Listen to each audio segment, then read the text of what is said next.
پاکستان بنا. پاکستان کے اندر 3 قسم کے لوگوں نے پاکستان کی تخلیق اور پاکستان کے وجود کے 3 طرح کے تعبیر کیے.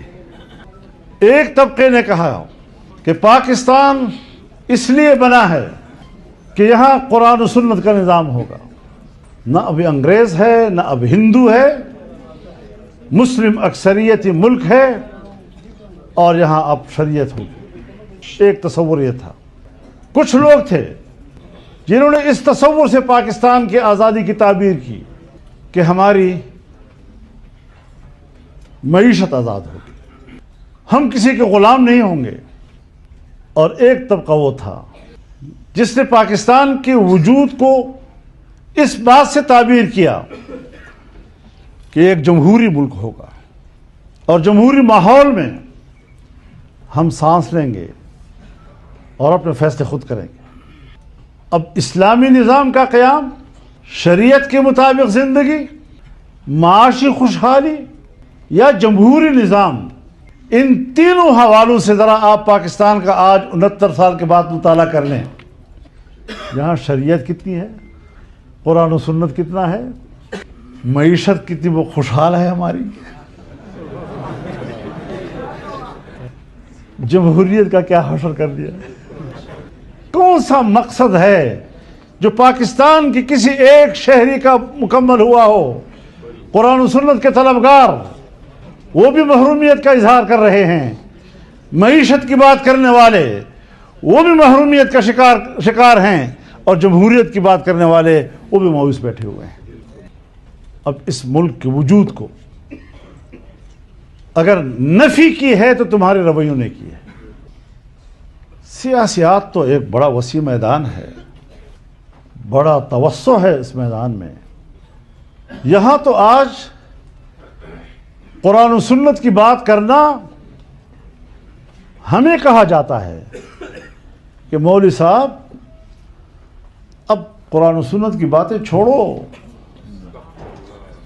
اب قرآن و سنت کی بات کرنے والا اور مذہب کی بات کرنے والوں کا ملکی سیاست کی میں کوئی گنجائش نہیں ہے آپ لوگوں کے لیے.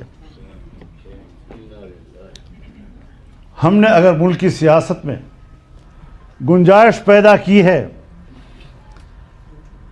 تو اس میں تمہارا کیا کردار ہے؟ یہ مقام بھی ہمارے ان نوجوانوں اور کارکنوں نے اپنی قربانیوں سے حاصل کیا ہے. اور مت سوچے کوئی کہ وہ ہمارے لیے دنیا تنگ کر دیں گے، ہمارے لیے گنجائش تنگ کر دیں گے.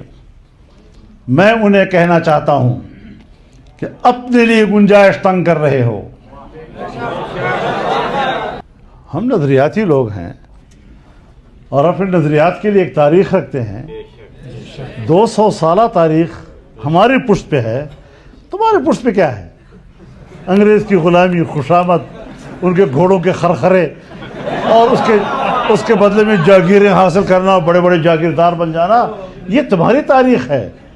اور قربانیاں دینا یہ ہماری.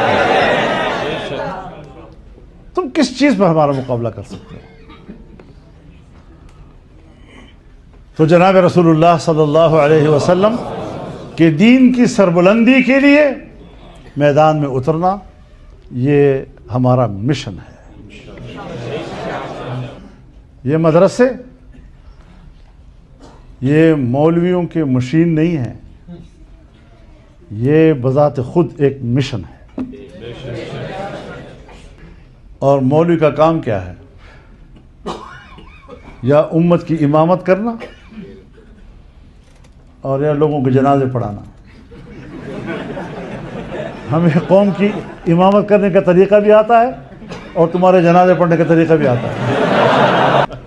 تو ملک کی مقاصد کو ذرا سمجھنا ہے. ہم نے آزادی کے جشن مناؤ، لیکن جشن کی آڑ میں ملک کے بنیادی مقاصد سے آنکھیں چرانا، آنکھیں بند کرنا یہ نہیں ہوگا انشاءاللہ.